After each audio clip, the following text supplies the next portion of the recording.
Bonjour, bonsoir et bienvenue sur Temps Mort Show, ton émission 100% basket. Je suis Ali, votre présentatrice préférée. Toujours préférée, toujours. Excusez-moi, ça devient un réflexe. On dirait même on t'a glissé un billet ou je sais pas.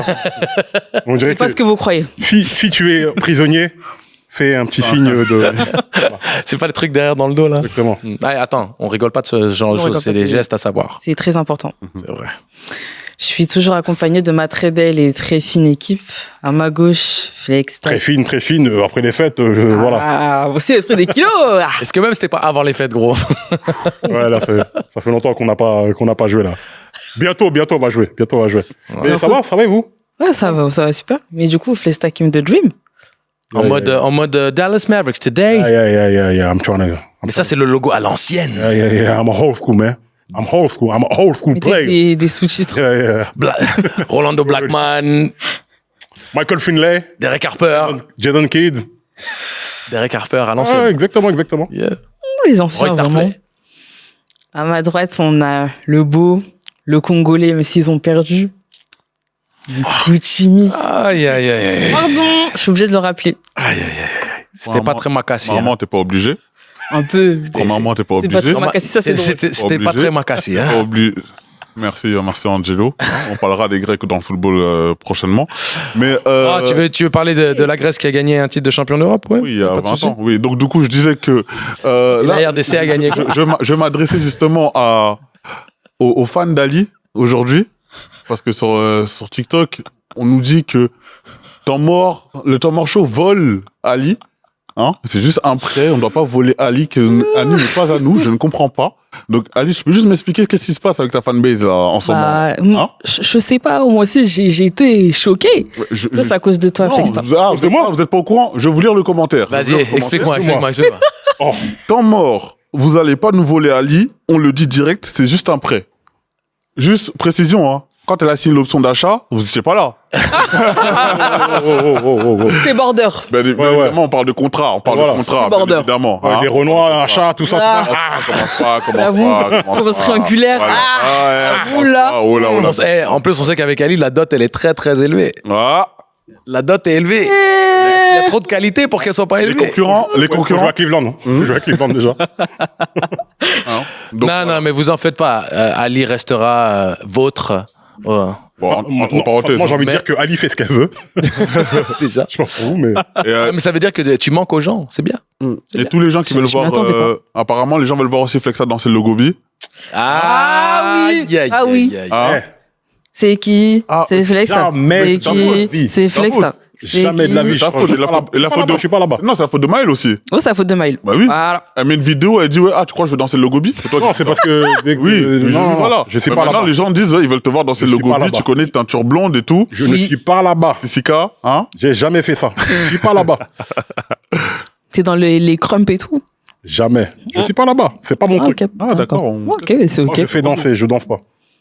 La punchline d'accord. de qualité. Non, trop Non, petits c'est points. bien. Mais Pour bon. ceux qui ne connaissent pas un DJ Flexta, Last Beats Music, voilà, c'est tout. Ils sont trop jeunes, Non, trop jeune, mais c'est pas grave. Il faut quand même rétablir des faits. On aime bien faire ça à temps mort. Ouais, et présentons enfin Angelo, le beau, le tsar. Pas de mots? Ok, À vos ordres, capitaine. j'aime bien. À vos ordres. Je suis là. Le capitaine chef aujourd'hui, là, c'est, hein? Je te jure, je te jure. C'est femme, hein? Moi, j'aime bien. Écrite. J'aime beaucoup. Elle m'avait manqué, que veux-tu? J'étais orphelin sans Ali. Ah, Voilà, c'est tout. je suis revenu. Bref, aujourd'hui, on va parler de plusieurs sujets qui secouent la NBA et le basket aussi mondial. On va parler du transfert de Trae Young et ce que ça change. La situation explosive entre Ja Morant et Memphis. On parlera aussi de l'All-Star Game qui est prévu cette saison. Et on terminera sur un bilan des équipes en Europe. On se focus un peu sur le All-Star Game NBA. Yeah.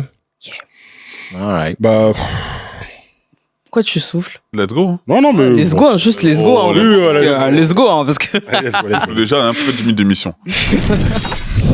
Alors, c'est l'une des plus grosses nouvelles cette semaine. Trae Young a été transféré aux Wizards, chez les sorciers, contre McGollum. Chez les Ndoki. Les gens parlent plus Lingala comment ici. C'est totalement Non, mais dingue. Et non. c'est Il y a grave. des mots qui sont rentrés dans le vocabulaire. Toi depuis, toi. Hein. Toi depuis. Malheureusement. Il s'agit d'un changement majeur parce que Trae Young, c'est le visage de Atlanta depuis 2018, hein, quand même. Maintenant, la vraie question aujourd'hui, c'est de savoir est-ce que Trae Young a atteint ses limites, enfin les limites qu'il a pu faire à Atlanta avant des trades, ou est-ce que c'est la franchise qui n'a pas réellement su construire un projet cohérent autour de lui, et qui est avantageux pour ce trade, Atlanta ou Washington? Il y a plusieurs questions intéressantes. Oui. Il y a plusieurs questions intéressantes. On commence par laquelle? Mills, je sens que Mills, il est chaud. Ben, Déjà, Mills.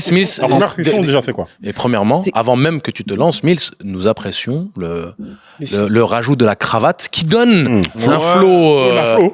Voilà, je veux dire, qui donne un flow tout à fait admirable et acceptable. Zaki Toko. hein? Nasa qui te- En plus, Toi, t'es Makassi. hein? Merci. Mais, à ce qui voilà.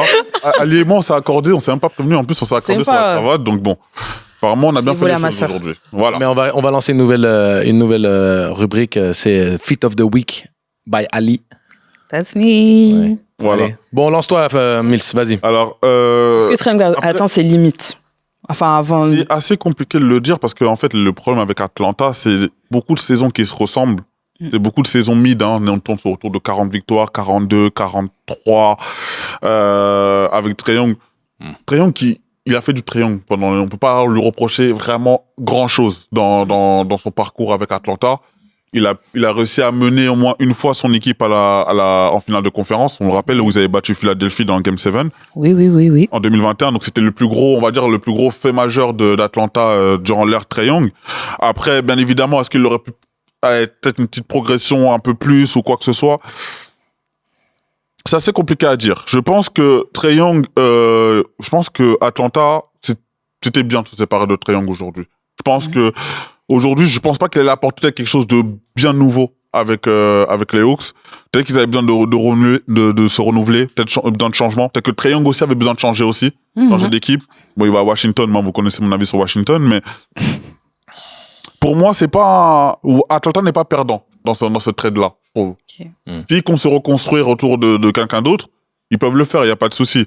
Maintenant, Trae Young, ce qu'il a fait en 8 ans, c'est quand même honorable, c'est un peu même plus qu'honorable, hein, ça reste c'est un des meilleurs joueurs de l'histoire de la franchise, on peut dire ça, pour moi, je dirais peut-être top 5. Après, est-ce qu'il a toujours eu l'équipe autour de lui? Il a pas toujours eu, ça c'est vrai, mais il y avait des années où il l'avait. Arrêtez que la concurrence était un peu plus grande, hein, parce que Atlanta n'a jamais eu, par exemple, en 2018, en 2021, c'est pas le niveau de Milwaukee. On rappelle que Brooklyn avait été éliminé, on le sait, avec le pied sur la ligne de KG, etc. Donc même contre Brooklyn, ils auraient jamais gagné quoi que ce soit. Donc voilà, après, Boston, quand ils sont reçus au plus haut niveau, avec les Tatum, avec les Browns, quand ils sont revenus à maturité, Atlanta, jamais ils auraient pu gagner quoi que ce soit là. Donc, dans tous les cas, Atlanta, sous Trae Young, n'a jamais été une équipe concurrente à la finale NBA, dans tous les cas. Que Trae Young mette 25 points, qu'il mette 25-10, 25-11, n'a jamais été une équipe comme ça. Maintenant, le fait d'avoir ramené juste en finale de conférence, c'est déjà un exploit. Parce qu'Atlanta l'a fait qu'une fois dans le 21e siècle, c'était avec les Al Horford, la grosse équipe d'Atlanta en 2015. Al Korver, Jeff Teague. Exactement. Ils l'ont fait que 2 fois, hein, depuis 2000, hein. Donc, c'est déjà beaucoup ce qu'a fait Trae Young pour moi, Atlanta. Ok. Toi, Flexta? Pour moi, il méritait pas cette fin. Pour moi, il méritait pas cette fin. Il méritait un peu plus de respect parce que c'est toujours compliqué, en fait. C'est Tu parles toujours de la manière dont ça a été annoncé. la manière dont ça a été fait, même le fait de se séparer de lui. Pour moi- Attention. Il savait C'était d'un commun accord. Oui, Hein. bien sûr, Il savait qu'il allait partir. C'est pour ça que je suis pas. Oui, non, mais il le avait divorce. lui-même voulait. Hein. Bien sûr, Oui, bien oui, sûr. ouais, d'accord. Bien sûr, bien sûr. Mais en fait, le divorce qu'il y a eu entre le front office des Hawks et le joueur, moi, je trouve que c'est très dommage parce que c'est toujours difficile à évaluer ces équipes-là parce que c'est des petits marchés, c'est des équipes, tu sais très bien que c'est pas des contenders, ils vont pas prendre un titre là dans les 10 prochaines années. Tu vois ce que je veux dire? C'est très compliqué à évaluer parce que c'est un bon joueur, mais dans un contexte d'une équipe qui va jamais rien faire en réalité. Quand ils allaient loin en playoff, c'était plutôt une surprise. Jamais on s'est dit bon, cette année, on compte sur Atlanta pour aller loin. Tu vois ce que je veux dire? Je suis d'accord. Donc, Trae Young, il a certes d'énormes qualités de playmaker, de machin, etc. Il fait partie des tout meilleurs de la ligue à ce niveau-là. Mais en fait, ses lacunes défensives font que c'est un mismatch complet, total. Du coup, tu peux pas te projeter, tu peux pas aller très très loin avec ces mecs-là. Pourtant, sur le terrain, demande à New York. Hein. Il a montré plusieurs fois qu'il méritait, qu'il avait du caractère, que c'était le mec qui portait sa franchise. Le simple fait qu'on soit obligé de le mettre dans le top 5 de la franchise des Hawks, ça en dit long sur la franchise des Hawks, tu vois ce que je veux dire. Pourtant, ils ont de l'histoire, ils ont eu des joueurs emblématiques et tout. Donc, je sais pas, moi, je pense que toujours qu'il y a toujours moyen de moyenner, de trouver un espèce de système où ça peut faire fonctionner ta superstar et maximiser ses qualités, tu vois. Ouais. Et là, ils n'y sont pas arrivés. Je pense qu'ils étaient tous les deux fatigués. Le fait qu'il aille chez les Wizards, c'est-à-dire que c'est vraiment un truc de je voulais quitter seulement. Tu vois, même pas je vais aller quitter, je vais chez un contender où j'essaie de faire un upgrade. Là, c'est un downgrade carrément. Je pense pas que ce soit vraiment ça, en vrai. Bah, en soi, parce que déjà... Mais il retrouve quelqu'un qu'il apprécie beaucoup et qui l'a drafté hein, dans le front office des Wizards, déjà. oui, mais Après...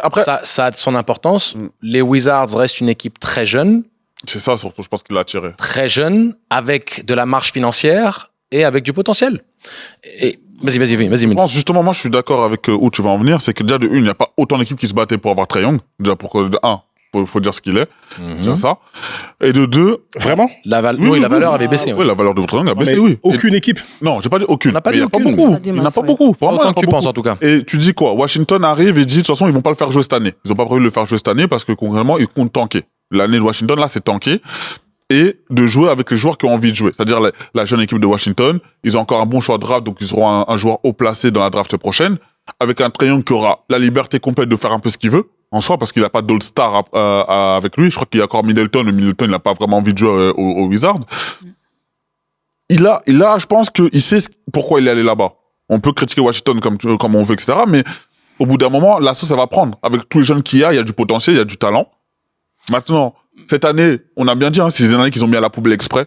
Ils comptaient pas là en playoff ou quoi que ce soit, ils comptent bien tanker cette année-là. Je pense que la vraie année va commencer l'année prochaine avec un Trae Young qui sera remis de sa blessure, là.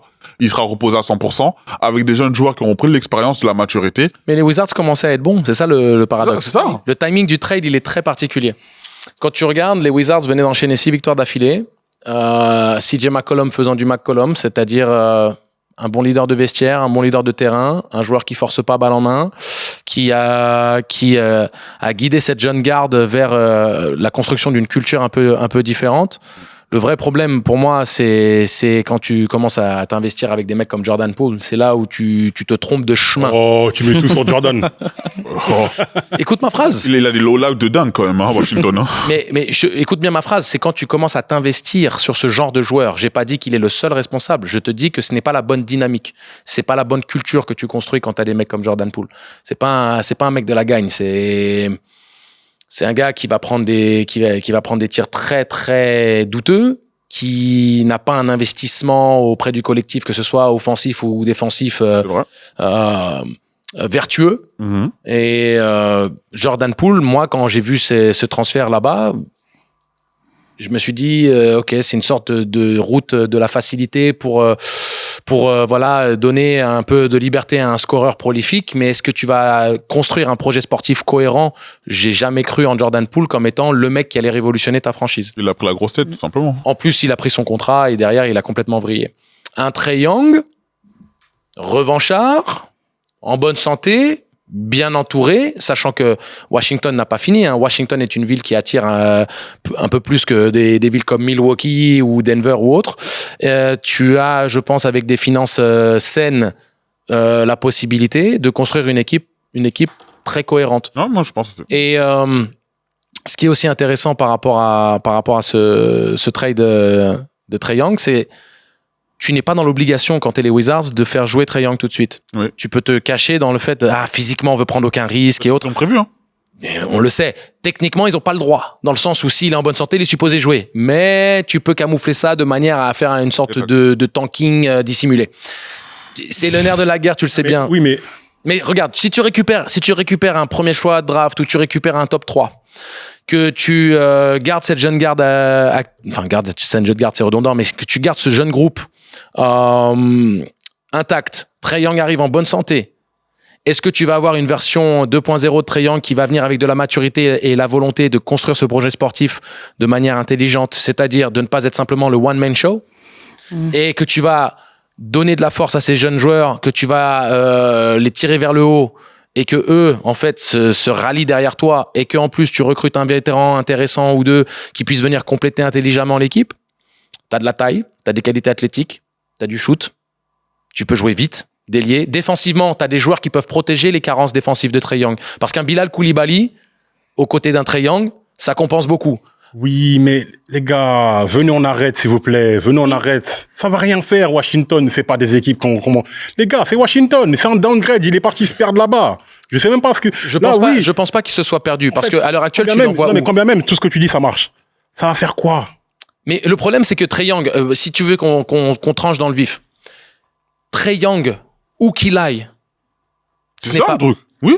Pour moi, Trae Young, où qu'il aille, la vraie différence, elle se fera où ? Trae Young restera le même joueur qui va mettre du 25-10, mais qui va payer le prix fort où il a un contrat max ? N'oublie pas ça, il a un contrat max.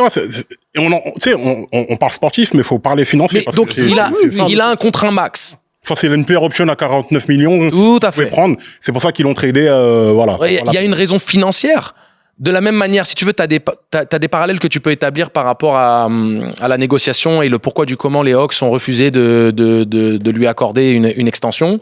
De la même manière qu'avec Lucas, du côté des Dallas Mavericks, il y avait un réel questionnement par rapport au prix que ça va te coûter de conserver ce mec-là et de le signer sur un supermax. Est-ce que Trae Young en vaut la peine ? La question se pose, parce que pour moi, ce profil de joueur très talentueux offensivement, mais avec d'énormes carences défensives, si tu veux gagner, si tu veux construire une équipe de niveau championship, est-ce que c'est vraiment le joueur qui fera la différence ou le joueur autour duquel tu peux construire ? Si tu fais une équipe de folie, où tu as une équipe à la OKC, avec Lou Dort, Caruso, Williams et consorts qui peuvent nettoyer toutes tes carences défensives, d'accord. Mais est-ce que OKC voudrait d'un mec comme Trae Young pour le prix de Trae Young ? Sachant que tu as un Shai Gilgeous-Alexander qui, lui, peut faire exactement la même chose offensive que Trae Young, mais qui lui défend. Et donc, quand tu parles de la pyramide de talent et des joueurs qui sont respectés ou adulés ou enviés pour pouvoir justement construire ses projets sportifs, Trae Young ne faisait plus partie de ces joueurs-là. Trae Young, son stock est descendu. On espérait, je pense, peut-être une volonté de montrer différentes choses. Il n'y a jamais eu d'évolution. Il est qui il est. Un super talent offensif, capable de te driver une équipe. Playmaker. Un playmaker comme on en fait peu en NBA, qui peut te faire 12-13 passes décisives par match sans aucun problème. Mais c'est pas le mec qui va te faire des stops défensifs. Et il faut savoir l'entourer. Et il coûte hyper cher. T'as dit la phrase qu'il fallait. C'est un playmaker de folie, mais il faut savoir l'entourer. Et c'est pour ça que je dis que le front office, ils ont aussi une responsabilité. Non, regarde. Quand t'as un joueur, tu le prends avec c'est toi qui dis souvent que c'est ce mec-là. Donc on va pas réinventer ce mec-là, mais il a des qualités intrinsèques qui peuvent servir quand même. Un playmaker de folie qui fait 25. Personne n'a dit que c'était pas un bon joueur de basket, hein. Si moi je suis un contender, j'essaie de créer quelque chose, un playmaker comme ça, il y a des mecs plus pourris qui ont des contrats max. Hein. Ouais, mais c'était quoi si on commence à faire la liste des contrats max, il y a des mecs, il y a pire qu'on. C'est quoi le projet C'est quoi le projet d'Atlanta? Atlanta, en fait. ils ont. C'est pour ça, mais c'est quoi le projet de Washington? Ouais, Parce que ils ont pas mais le projet de Washington, justement, il est beaucoup plus clair que celui d'Atlanta. Oui. Ouais. Aujourd'hui. Parce que Pas une identité Washington claire. est une équipe du très bas de tableau qui commençait à bien jouer et c'est en train de contrecarrer les plans de tanking. Ils sont en train de trop gagner pour rien. Ouais, mais ça va faire comme une Détroit, là. Exactement. Et tu sous-estimes, parce que Détroit, regarde comment on parlait de Détroit il y a 4 ans.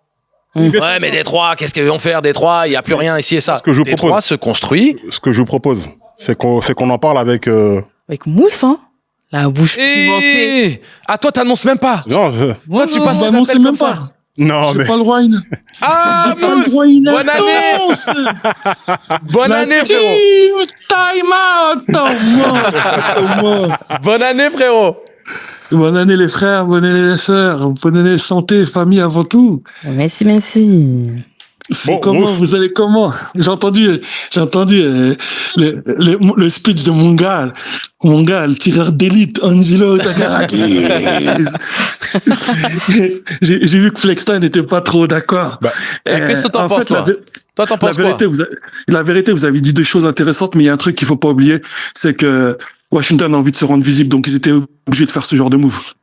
Aussi. Ils veulent passer un cap. Et ils veulent passer un cap. Ils avaient besoin d'attirer une superstar.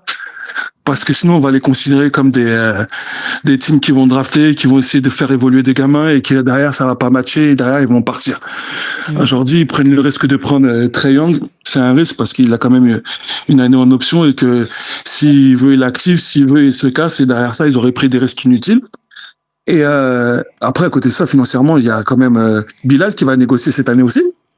Ouais, faut faire de la marge, faut payer. Le salarié cap va prendre un peu et Alex, c'est l'année prochaine. Ouais. Alex, c'est l'année prochaine. Donc, ça peut prendre beaucoup. Mais Trae Young, il avait l'air content d'aller à Washington. C'est d'ailleurs lui qui a communiqué clairement. Exactement. D'ailleurs, d'après ce qu'on a lu, son équipe a travaillé pour aller soit à Washington, soit pour aller je ne sais plus où. Mais aller à Washington, ça vous choque pas les mecs? Mais pas du tout. Ouais. Flexta, Mais regarde. gros, Franchement, moi j'ai une question. Il aurait dû aller à Cleveland. Mousse, dis-moi ce que tu penses de ça. Mais pour moi, à titre personnel, il y a rien qui me choque. À Atlanta, tu vas rien gagner à l'heure actuelle. Et je regrette tout simplement qu'on n'ait pas pu voir l'équipe dans sa plénitude parce que j'étais intrigué par l'association Porzingis-Trae Young. Je pense que Atlanta était une équipe qui était quand même prometteuse sur papier et j'ai bien aimé le recrutement et que les blessures ont contrecarré tout ça et c'est un what if, on saura jamais si ça aurait marché ou pas. Mais au niveau de Washington, quitte à repartir de zéro, là tu écris ton histoire dans un cadre où tu sais que le front office te respecte et te voulait, et tu as malgré tout de jeunes potentiels qui ont des outils, qui ont un potentiel. Est-ce que tu le concrétises ou pas? Mais il y a quelque chose à faire. Et puis en plus, il y a quelque chose à faire. Ça, je suis carrément d'accord. Quand tu parles du projet Atlanta, on aurait kiffé voir cette équipe-là dans sa globalité parce que il y avait quelque chose d'intéressant. Et je pense que c'est parce qu'ils se sont rendus compte c'était plus possible de tirer quelque chose qu'ils n'ont pas pris le risque d'activer son option. Je suis d'accord. Parce que je peux te dire que Porzingis en forme et une dynamique, il active son option. Et il lui propose un contrat sur une plus grande durée. Mais là, ils se sont rendus compte qu'ils ont mis depuis 2-3 ans, ils ont mis beaucoup de billes dans les trades. Excusez-moi, ils ont mis beaucoup de billes dans les trades. Et aujourd'hui, ils se rendent compte il va falloir minimiser les facteurs risques et repartir sur une dynamique avec des jeunes. Ils se permettent de mettre Rizaché dans une monnaie d'échange. Ils laissent partir Trae Young. Et Mousse. Ouais. Johnson fait pas la saison qu'il fait, je ne pense pas que Atlanta appuie sur la gâchette. Hein. Ah, mais bien sûr. Mais pourquoi le jeune meneur, les dommages collatéraux, c'est ça. C'est Trae Young qu'Atlanta fait ça, qu'il soit sensible à la gâchette. Pardon. Désolé. Mais lui, une faute technique, Moussa. Mais lui, une faute technique. Ça commence. Non, mais moi, je pense que... Pardon. Mais moi, je pense que si t'as pas la jeune garde qui est en train de pointer le bout du nez et qui performe très bien, en plus, l'équipe tournait mieux en l'absence de Trae Young dans ce début de saison, avec les circonstances qu'on a mis en avant, bien entendu, avec Porzingis et son absence et autres. Mais ils se disent, là, on peut avoir un joueur qui produit très fort, autour duquel on peut construire et qui défend, pour pas cher, tout simplement. Pas cher, c'est vrai. Pas cher. Mais c'est qui les gagnants? Enfin, c'est qui le gagnant dans ce trade? Attends, pas Mousse. Ali, elle te demande qui est gagnant dans le trade. Dans le trade, aujourd'hui, sincèrement, si tu parles financier, c'est Atlanta. Si tu parles sportif, c'est Washington. Je suis d'accord. Oui. Donc deux projets, deux histoires différentes. Dépend de savoir ce qu'Atlanta va faire après. Atlanta, ils ont récupéré qui? CJ McCollum et Cuvert, je sais pas quoi là. Maintenant, tu vas aller faire quoi avec ça? Je te l'annonce.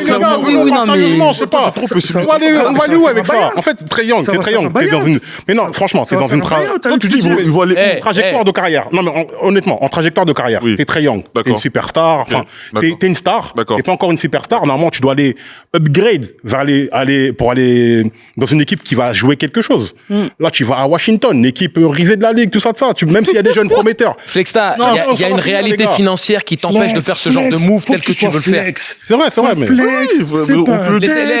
Je veux entendre la bouche pimentée, là, vas-y. Sois flex, c'est pas un test. Gros. Wow. Gros.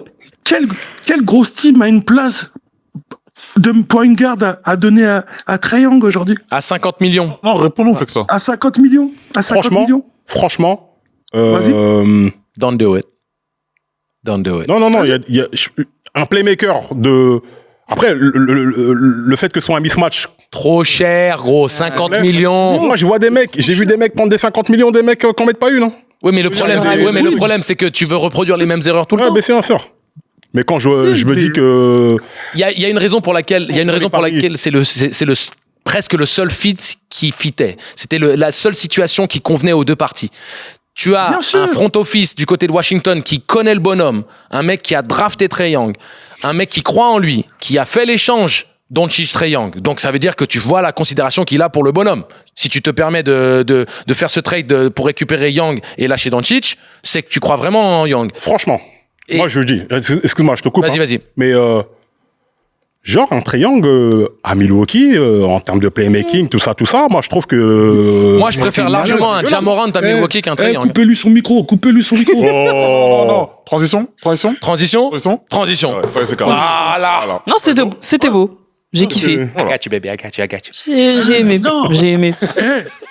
Si t'es pas un meneur du calibre de Drew Holiday, c'est-à-dire défenseur, faire des trucs comme ça, tu peux pas jouer avec Giannis. Arrête de dire Giannis, on en a déjà parlé, Mousse. Giannis, ma bête. Giannis. Ouais, il y a la police grecque là qui est là. Non, là, je m'en excuse par avance. Mais parlons de Ja Morant, du coup. Hein. On a une petite rumeur qui nous dit que Memphis serait ouvert à transférer Ja Morant avant la deadline du 5 février. Bien sûr qu'ils sont ouverts. C'est pas une rumeur. Hein. C'est grave. Ils ont même envie de faire ses valises. 24/7. Mais est-ce que... Ils ont même envie de faire ses valises. Grave drôle. Mais est-ce que pour vous, Memphis... est-ce que pour Memphis, séparer son avenir de Ja Morant, c'est le bon choix? Oui. Ou est-ce que c'est encore trop tôt pour abandonner Si tu disais ça en 2022, 2023, je t'aurais dit non. Et aujourd'hui, regarde, c'est la dernière saison. Il fait 50 matchs l'an dernier. On parle plus de ses faits divers qu'autre chose. Aujourd'hui, c'est plus l'équipe qu'on avait, tu sais, l'équipe, début année 2020 où déjà à partir du moment où ils ont cassé l'équipe, Bane, c'était le premier échiquier, hein. Voilà. Le premier domino, hein. Voilà. Ils ont cassé l'équipe. Au bout d'un moment, faut reconstruire. Pour moi, faut reconstruire. Ja Morant, même lui, ça sent qu'il a plus la tête à vouloir jouer aussi à Memphis aussi. Tu sens qu'il y a une cassure qui s'est passée. Tu sens que les suspensions, il est trop dur à gérer pour Memphis, Ja Morant. Tout simplement. Il est trop dur à gérer. Je pense que, tout simplement, il a besoin de voir autre chose. Il a que 26 ans encore, hein. Il a encore 26 ans. Donc, je pense qu'il est temps de se relancer sa carrière autre part. Ils seront pas contre, tout simplement, Memphis, parce que je pense pas qu'il va revenir et faire du 27-28 points comme il l'a fait il y a quelques années. Il est toujours aussi fort. Ça, c'est pas le problème. Le problème de Ja Morant, c'est pas qu'il est nul. On n'a jamais dit que Ja Morant est nul. Le problème de Ja Morant, c'est est-ce que Memphis est en capacité de pouvoir canaliser un Ja Morant? Ouais, c'est ça. Là où il est dans son environnement, il est dans son... Et Ja Morant, il connaît tout là-bas. Mais Memphis, c'est chez lui là-bas maintenant. Il y a son daron qui est là. Il a besoin d'aller autre part. C'est bon, ça y est. C'est bon, de toute façon, dans tous les cas, entre ses blessures, des fois, entre ses suspensions, Memphis, je pense qu'ils en ont marre. Ils veulent tourner la page. Et les gars, surtout, si vous pensez au fait que Isalo qui fait d'ailleurs du bon boulot, hein, du côté de Memphis, hein, si vous regardez un petit peu ce qui se passe, si Ja Morant avait vraiment eu cette ouverture d'esprit de donner une chance à ce système et de vraiment se plonger dedans, d'apprendre les nuances et de se l'approprier, il aurait pu briller comme un TJ Shorts a brillé, que ce soit en Allemagne ou en France, sous les ordres d'Isalo. Je pense que Mousse, tu seras entièrement d'accord avec moi sur ça, mais moi, le plus important par rapport à Ja Morant, c'est qu'à un moment donné, Isalo, on va lui donner sa chance à Memphis d'aller au bout de ce projet sportif-là. Et Ja n'a vraiment plus le moral, n'a vraiment plus la perspective psychologique de garder une porte ouverte. Je pense que il fait le minimum syndical pour ne pas se faire mettre à l'amende de nouveau. Il y a eu un peu du mieux, il y a eu vous avez vu passer les annonces où la relation entre lui et Isalo était améliorée, c'était sur la bonne voie, mais en coulisses, on a aussi entendu des remarques où Ja Morant a dit qu'il pouvait plus se voir jouer à Memphis et autres. Donc, à un moment donné, un nouveau départ, c'est généralement bon pour tout le monde. Oui. Moi, je me demande en vrai s'ils peuvent construire un truc cohérent avec un autre leader que lui. Je me pose vraiment la question. Excellente question, ma chère Ali. Pour Memphis, forcément. Ouais. Pour Memphis, forcément. Un meilleur leader, oui. Je pense que Ja, c'est très bête à dire, hein. Vous connaissez l'effet de meute. On parle toujours de cet effet-là. Moi, je l'ai vécu une fois. Alors, loin de moi la comparaison avec les chiens, mais j'avais un chien qui était absolument adorable. On a pris un autre chien pour qu'il ait de la compagnie. Et un jour, il y a le chien d'un voisin qui est passé sur le chemin communal à côté. Oh, on va mettre le logo Storytime. Storytime, exactement. Et bah, regarde. Mon chien à moi n'était pas agressif. Frérot, écoute. Parce que c'est un peu triste ce qui s'est passé. Mon chien à moi était pas du tout agressif. Il a jamais agressé un chien. Le chien qu'on a accueilli était très agressif envers les autres chiens, mais on le savait pas. Il a foncé sur le chien qui passait dans le chemin. Et mon chien a suivi les faits. Tu vois, et donc il y a eu mise à mort, 2 contre 1, tout ce que tu veux. Cet effet de meute, cette dynamique où à un moment donné, tu es dans un environnement qui t'influence à faire quelque chose, c'est quelque chose qu'on mentionne souvent et qui est réel. Il y a pas c'est pas fictif. Donc Ja Morant, loin de Memphis, j'ai envie de le voir. J'ai envie de voir un peu ce que ça pourrait donner dans un cadre où, tu sais même, je dis une bêtise, je sais pas si Doc Rivers c'est le meilleur coach de l'histoire, d'accord, mais Si, tu sais. Balle perdue. mais un Doc Rivers, un ancien, a peut-être une pédagogie qui pourrait convenir à un Ja Morant du côté de Milwaukee et de lui donner un second souffle et lui permettre peut-être de se remettre la tête à l'endroit et de se refocaliser sur du basket et pas sur tout ce qui est à côté, sur sa relation avec le coach, sur la ville de Memphis ou je sais pas quoi. C'est surtout tester aussi une autre conférence, hein, parce que c'est pas la même conférence. On sait que la conférence Ouest est assez élevée, notamment en termes de arrière, meneur, etc. Ouais. Et on sait qu'il y a beaucoup de joueurs qui sont allés à l'Est aussi et qui sont éclatés aussi là-bas. On va pas se mentir, le niveau n'est pas du tout le même. Une association avec Giannis peut être très important parce que surtout que Milwaukee cherche un joueur aussi agressif, explosif et qui est capable d'apporter des points. Ce qu'ils avaient fait avec Damian Lillard, mais on sait que la collaboration n'a pas forcément bien marché. Après, pas la faute, on jette pas la faute à quelqu'un. On sait que Milwaukee cherche aussi un autre scoreur aussi. Il surveille aussi Zach LaVine. Donc on sait que Milwaukee cherche un scoreur. Après, un scoreur. Je t'écoute. Tu te rends compte que tu viens de citer quand même 2 noms et tu t'es permis de les mettre dans la même discussion que Ja Morant. Non, je compare pas. Non, il parle des profils. Non, je te dis que Milwaukee. Même des profils. Non, je te dis que Milwaukee surveille toujours les infos, ce qu'ils disent. C'est Zach LaVine est aussi dans la ligne de mire de Milwaukee. S'ils ont pas Ja Morant, c'est ce que je suis en train de te dire. Ouais, mais n'oublie pas ce dont Giannis a besoin, Mousse. N'oublie pas de quoi Giannis a besoin autour de lui, de mecs capables d'artiller de loin. C'est pour ça que un Dame Dollar, ça avait du sens. Un mec capable de capter la défense. Non, mais Ja Morant, c'est autre chose. Je veux m'expliquer dans ce que je viens de dire. Vas-y. Ce que je veux dire, c'est que Ja Morant ne peut pas être invité dans cette conversation-là avec les 2 autres joueurs qu'il a cités. Ah, tu veux dire par rapport à la valeur et la plus-value d'un trade potentiel qui pourrait apporter à Milwaukee. Bien sûr. Non, aujourd'hui, il faut qu'il parte. Le gars, sa tête, elle n'est plus là. Son basket n'est plus là. À un moment, il faut appeler un chat un chat. Il va destiner Zion Williamson. Non. Vous verrez. Non. Maybe. Vous verrez. Vous verrez. Les gars, Zion, il a même pas fait une saison. Il a jamais joué 50 matchs dans une saison. Non, quand je te dis destination Zion Williamson, potentiel gâché. En fait. Voilà. Non. Alors, c'est ça dont il parle. C'est pas, il y a pas de comparaison sur ce qu'ils ont accompli. On parle du chemin, de la route. Déception. Je vois ce que tu veux dire. Bah oui. Moi, si vous me permettez d'intervenir. Tu peux. Vous deux, là, je vous vois trop manigancer depuis tout à l'heure. Là, vous écrivez des trucs, vous êtes trop en train de charrier. On est en train de gâter le nom des gens. Tu connais, on est des valeurs. On est en train de dire, Thomas. Non, en fait, pour moi, là, on est dans le basket, mais c'est dans du business. Et il faut enlever tout ce qui est émotion. Ja Morant, c'est un asset de fou pour Memphis. C'est-à-dire que faut pas réagir sur un côté émotif. Hein. Ah, il fait la gueule. Ah, nanani, nanana, on a envie de s'en séparer. Non, les gars, trouvez un moyen. C'est votre superstar, c'est votre locomotive. Trouvez un moyen de construire autour de lui. Parce que si Memphis doit faire quelque chose, ça fera forcément par ce mec-là. Nous, on a grandi dans une époque où il y a des mecs qui ont réussi à gérer un Dennis Rodman. Des fous. C'est-à-dire que ça se gère, ces mecs-là. Faut mettre un cadre particulier, etc. Le problème, oui, mais c'est-à-dire que ça existe. On parle pas de quelque chose de fantasmagorique qui a jamais existé. C'est-à-dire que il y a des joueurs particuliers que tu dois gérer de façon particulière, mais tu sais très bien qu'un Ja Morant concentré, focus, avec regarde là, ce qu'il fait avec Desmond Baines, Dillon Brooks, quand ils ont cette famille là, quand ils sont, tu vois que le mec il est dans le bon mood, etc. Il y a eu peut-être un divorce au niveau du truc avec le flingue, etc. Peut-être qu'il a ressenti du délaissement de sa franchise, etc., etc. Mais pour moi, les gars, ne mettons pas les organes, ne mettons pas l'émotion. D'un point de vue statistique, Ja Morant, c'est ton meilleur joueur. Quand il va exploser dans une autre équipe, Memphis, ils auront clos leurs yeux pour pleurer. Tu te sépares pas d'un mec comme ça, pas comme ça, pas... C'est mieux. Tu parles d'émotion. Pas forcément. Tu parles d'émotion. Lui-même, il est dans les émotions. C'est normal, c'est un joueur, mais la franchise, les patrons, ils doivent pas être dans l'émotion. Parce que Memphis, ils ont dit qu'ils n'étaient pas la possibilité de le garder. Attends, Ils ont ouvert la porte de transfert. Écoutons le bonhomme. Vas-y. C'est moi. Vas-y, Mousse, vas-y. T'as parlé de Rodman. Rodman n'a jamais mis en difficulté un coach dans ses choix. Dans ses choix, non.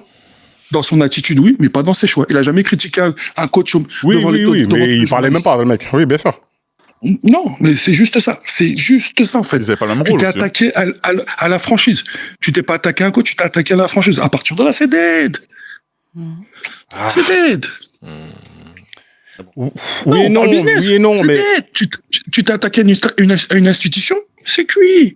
tu penses pas qu'avec un coach plus expérimenté, un ancien, etc., il y a possibilité de le canaliser et de faire en sorte qu'il revienne sur ses paroles, de faire en sorte Admettre sa maladie est un signe de guérison. Admettre sa maladie est un signe de guérison. Quand il aura compris qu'il fout la merde dans sa carrière, peut-être que là, il évoluera. Et tu sais, parfois, même si Ja Morant part ailleurs et qu'il redevient le Ja, ou même une version différente du Ja, mais qui reste ce joueur dominant, spectaculaire, avec plus de maturité et peut-être de volonté de jouer un basket plus intelligent, ou en tout cas de se comporter différemment.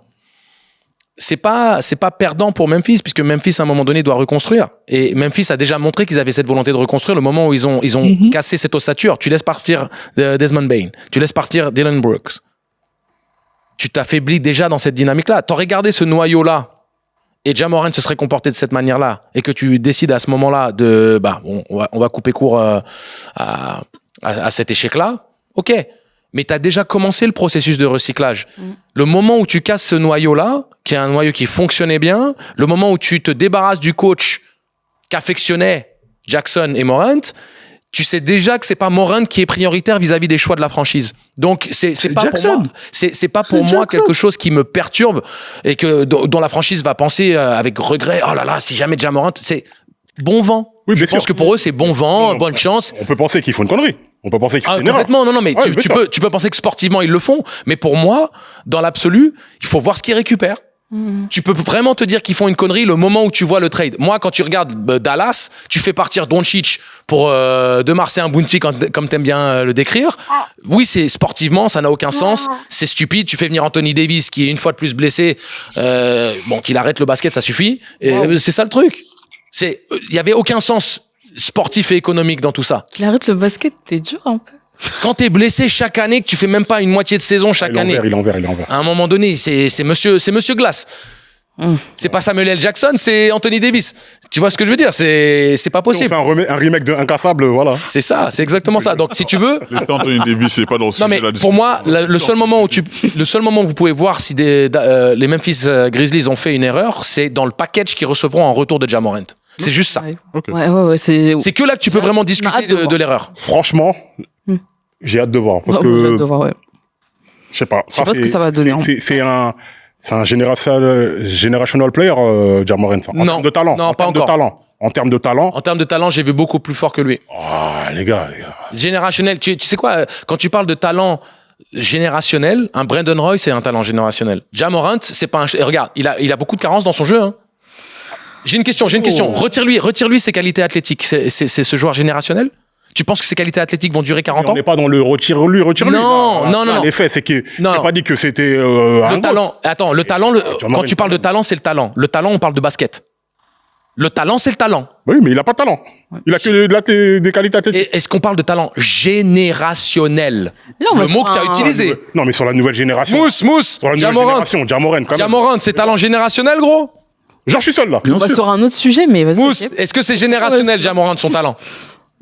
Un mec qui sait pas shooter à 3 points. Ça y est, tu sais pas shooter à 3 points, t'es pas basket. Dans le basket moderne, t'es à 32% à 3 points, t'es pas générationnel, gros. T'es pas générationnel. C'est pas générationnel, le Ja Morant. Il a des qualités athlétiques générationnelles. Qualité athlétique au poste de meneur générationnel. Mais talent. Ah, les gars, c'est moi qui suis. Donc c'est difficile d'habitude. Donc, Mousse. C'est pas un joueur abouti. On est en train de dire que Ja Morant, c'est un passeur générationnel, un shooter générationnel, un QI basket générationnel. Et, alors oui, il peut mettre 26 points par match dans une ligue où il y a 15 mecs qui mettent 26 points par match, voire même proche des 20 mecs qui mettent 26 points par match. Et un mec qui défensivement, c'est pas non plus incroyable. Et au niveau de son shoot, c'est très très friable. Excuse-moi, générationnel. Steph Curry, c'est générationnel. Mais toi, Si vous voulez, on fait une prolongation dessus. Hein. en fait, le problème, c'est ça. C'est marrant ce que tu L'abus, dis. toujours l'abus. Je t'ai pas dit que c'est pas Michael Jordan. Je t'ai dit que c'est un joueur générationnel par rapport à sa génération et son talent. Générationnel, Flexta. Les gars, prolongation, c'est pas dit on va GOAT. parler après, vous C'est générationnel. Ja Morant, c'est un très gros joueur quand même. On fera un débat sur ça. on va en parler après, parce que là, les esprits Mais s'échauffent. Les mots ont une importance. T'es parti chercher le meilleur shooter de l'histoire. On a un temps mort. T'as parlé de double ace. générationnel. On a un temps mort. Générationnel, ça veut pas dire que Vous avez un temps ça veut pas mort, dire qu'il faut le on a un comparer temps mort. au meilleur de tous les temps. Ou sinon, on peut faire une prolongation les dessus, gars. vous savez. Les double ace, vraiment. Non, mais tout ce que je dis, les mots ont une valeur. Générationnel veut dire générationnel. Luka Doncic est beaucoup plus générationnel que Ja Morant à l'heure actuelle. En fait, Ils veulent pas nous c'est pas parce écouter. qu'il est plus générationnel que l'autre ne l'est pas. Bah non, Évidemment qu'il y a t'as une pas de la place graduation. pour tout le monde en générationnel, gros. Mais si, mais pas de la place pour tout le monde. Mais Ja Morant qui rentre dans la conversation, les gars, quand même. Non. Genre, je suis En fou tout là. cas, il y a une- S'il vous plaît. il y a une chose qui est C'est pas sûre. le sujet. Il y a une- s'il vous Pardon, plaît. pardon. C'est pas le sujet. Mousse En tout à cas, l'aide. Mousse à l'aide. Mousse Non. n'intervient pas, Puis toi, pitié. t'en penses quoi? C'est une générationnelle? Non, mais attendez. Non, dis-moi. C'est bon, allez. Non. J'utilise mon temps mort pour que lui, il me réponde, si tu veux. En aucun cas. En aucun cas. Non, pour répondre à la question, moi, je pense que Flexa, il veut dire. En termes de la qualité, Réponds à la question. Est-ce qu'il est générationnel? je peux répondre. Je peux répondre. Comprendre et répondre, c'est deux choses différentes. Mais je peux répondre. Toi, quand tu réponds à une question, tu prends le temps de répondre, non? Vas-y. Le coup, laisse le Merci. coup. Ce que je veux dire, c'est que je comprends ce qu'il veut dire. C'est-à-dire, dans les qualités athlétiques, on n'a jamais, même un joueur comme Ja Morant, dans ce qu'il fait, je sais pas, donne-moi un joueur qui fait ce que Ja Morant fait aujourd'hui. Avec sa taille. Non, mais personne fait ce que Ja Morant fait aujourd'hui. Il a des qualités athlétiques surhumaines, oui. D'accord. Oui. Donc ça le classe pas quelque part. Ce n'est pas ce que j'appelle le talent. Oh là là là là là là. En fait, Mais attends, je suis. il est Alors, interminable. vous me faites passer pour un mec qui parle chinois dans une salle où Give me ça the parle que mic. français. Mousse, il Give comprend me très the bien ce que je suis en mic. train de dire. Le talent, c'est le talent. Les qualités athlétiques, c'est pas le talent, c'est les qualités athlétiques. C'est deux choses qu'on sépare différemment, les gars. Je veux dire, c'est pourtant français ce que je Mais dis. pourquoi tu veux séparer? Ça fait partie du joueur. Toi, tu Non, dis mais que c'est moi, un je vais joueur juste dire un générationnel. truc. Ja Morant n'a de générationnel que ses qualités athlétiques. Et dans 5 ans, sera plus le même athlète. Donc, en quoi il est générationnel? Mais parce que, c'est-à-dire que tout ce qu'il a fait là, tout ce qu'il a fait, tout ce qu'il a accompli, les gros matchs, les grosses performances. C'est le premier et c'est le dernier? Mais personne n'a dit ça. Mais c'est ce que je te dis, c'est pas générationnel. Mais c'est parce que c'est pas le premier, c'est pas le dernier, c'est pas générationnel. Tout à fait, générationnel, c'est générationnel. Mais t'as déjà Moi, vu je des veux mecs juste- faire je veux juste à rajouter sa un taille là, truc. dominer comme ça. Hors sujet de ouf. Non, c'est pas du tout hors sujet. On en reparlera, On en parlera après, s'il vous Là, plaît. tu t'es bloqué sur un mot, t'es parti faire tout un Non, délire mais sur un mot. je me suis pas bloqué. je Tu veux dis juste que c'est mettre un un talent truc. générationnel. Mousse, il comprend très bien ce que je te dis. Et Mills, générationnel. Parce que vous êtes plusieurs à avoir tort que vous avez raison, monsieur. C'est pas ça du tout. Générationnel, ça veut dire que tu parles d'un talent unique. Et je t'ai dit, il a les qualités athlétiques uniques à son poste dans l'histoire de la NBA, comme un Vince Carter avait un talent athlétique unique. Il y a pas de problème. Zach LaVine a un talent athlétique unique. Aaron Gordon, t'as des mecs, même, on va parler, Stromae Swift, c'était un talent athlétique unique. Il y a des mecs qui sont uniques. Mais est-ce que c'est générationnel? Tu dois associer le talent de joueur au talent athlétique. Je veux dire, aux qualités athlétiques. Tu ne peux pas juste dissocier et dire, attends, le mec, il est capable de faire des lay-ups 360 degrés, c'est générationnel. Non, gros, générationnels sont des mecs qui sont les meilleurs de leur génération. Ja Morant n'est même pas top 10 des meneurs de jeu en NBA à l'heure actuelle. Mais Là, c'est pas ça qu'on devine. Mais comment c'est générationnel si t'es même pas top 10? Mais tu sais très bien pourquoi il est pas top 10 dans ce contexte-là. Arrête, Angelo. mais- Tu fais semblant, là. Tu sais Mais pas, je- tu fais mais je fais fais quoi? pas semblant. Mais non, mais, Ja Morant, on te dit pas que c'est le GOAT. On te dit que son talent de joueur, les accomplissements qu'il a fait, là, ça le place quand même parmi les meilleurs joueurs de sa nouvelle génération. Ne le compare pas avec des mecs qui ont 37 ans et qui sont les meilleurs shooters de l'histoire. Mais non, mais C'est pas pour ça que... si tu parles des meneurs de jeu actuels, jeune génération, il y a des mecs plus forts que lui à l'heure Ouais, que actuelle. Oui, mais là, actuellement. Mais il y a 2 ans, quand il marchait sur la NBA, un truc, on disait pas ça. C'est pas sur une saison. Oui, non, mais c'est pas sur une saison. Luka Doncic est beaucoup Le talent plus- et le truc. Donc Mais- tu prends Trae Young ou tu prends Ja Morant? Qui, moi? Est-ce que Trae Young ou Ja Morant, qui est meilleur dans sa génération? Ils sont de la même génération? Ja Morant. Ok. Donc, t'as un mec qui fait 25-11, 25-10 pendant 8 ans, qui a emmené son équipe en finale de conférence et qui, toi-même, tu as dit, c'est une superstar qui aurait dû chercher un autre truc, et tu mets Ja Morant qui a même pas les statistiques en carrière de Trae Young, simplement parce que Trae Young ne peut pas faire des 360 en lay-up. Au niveau du shoot, de la passe, du playmaking, dans l'histoire de la NBA, Trae Young sera beaucoup plus haut placé qu'un Ja Morant. Moi, tu me demandes, je prends qui? Moi, je te dis que sur les qualités de Ja Morant et les qualités de Trae Young, je préfère les qualités de Ja Morant. Tu peux préférer ses qualités, oui, mais il n'est pas générationnel. C'est ça que je t'explique. Parce que même Trae Young n'est pas générationnel. C'est ça que j'essayais de t'expliquer. Mais aucun des deux ne l'est. Ja Morant, il n'a pas un talent générationnel. Il a des qualités athlétiques générationnelles. Et ça fait pas partie de son... Toi, tu veux segmenter, séparer son truc. Non, parce que si, attends, des athlètes... Oui, on peut en parler plus tard. On va en parler plus tard, Je vais juste dire cette phrase-là. Je sais pas, tu bloques sur un mot, frère, c'est pas... Non, mais c'est pas juste un mot, Flexstar. C'est un mot qui a un sens générationnel. Le sens qu'on te dit, c'est que oui, comme le basket s'arrange. Regardez comment le basket s'arrange, s'il vous plaît. Non. Je vous promets que j'arrête de parler après cette phrase-là. T'es parti tout. Non. Si vous me dites que, en fait, le basket maintenant, c'est juste les qualités athlétiques, je me tais jamais. Mais personne t'a dit ça. C'est parti faire un truc tout seul. Donc, c'est pour ça que je le sépare. Je te dis les qualités athlétiques. Là, t'es parti faire un débat tout seul. C'est pas un débat tout seul. Les mots ont un sens. Les mots ont un sens. Personne n'a dit ça. Le mec, les mots ont un sens. Non, mais c'est toi, c'est parti faire un truc tout seul. On a juste dit générationnel, t'es parti. Il est d'accord. Les gens qui comprennent générationnel, ça veut dire. Oui, c'est d'accord que vous avez la merci, les gars, pas de soucis. En commentaire, si vous êtes plutôt team Angelo, team Flexa sur ce coup-là. Générationnel, c'est générationnel. Voilà. Qualité athlétique, c'est pas le talent. Mais c'est personne n'a dit ça, c'est pour ça le truc. Laissez le peuple choisir. Personne n'a dit ça. Oh, le basket, vraiment. Là, tu fais un débat sur un truc qu'on n'a pas dit. C'est bien. J'ai juste répondu à ce que t'as dit, gros. Non, mais j'ai pas dit qu'il a des qualités athlétiques, c'est un Tu général. peux reprendre les rênes ou pas? Non. Bah, vas-y. Merci. Non, parce que là, le basket commence à rendre. Wow! Mousse, t'es avec nous encore ou pas? Je suis là, hein. Passons. Je vais te dépasser. Parlons du. Je suis là, j'ai cru que c'était la canne. Finalement. Excusez-moi. J'ai vu qu'on parlait de l'arbitre. J'ai vu qu'il parlait de l'arbitre du match Algérie. On va pas s'aventurer sur ce terrain-là. Pardon. Parlons du All-Star Game. Alors, arrêtez-moi si je me trompe, rattrapez-moi si je dis des bêtises, parce que ça a changé cette année. Ça a complètement changé. L'NBA a décidé de faire un nouveau format avec 3 équipes au lieu de 2. Tu vas avoir la team USA A, la team USA B et la team World qui regroupe les joueurs internationaux, français, tout le vivier et tout. Chaque équipe aura au moins 8 joueurs. Et au lieu d'un seul match classique, ça se joue en mini-tournoi. Il y aura du coup 4 matchs de 12 minutes. D'abord la team A contre la team B. Le gagnant affronte la team C, puis le perdant affronte la team C. Non, mais en fait, chacun s'affronte au moins une fois. Ouais, bref. Voilà. Moi, je commence à me perdre, là. C'est un peu compliqué. Mais un mini-tournoi, en fait, ça doit être les 2 meilleures équipes qui se rencontrent. Ouais, voilà. Et la finale, et voilà. Voilà. Et après les 3 matchs, on regarde celles qui ont été...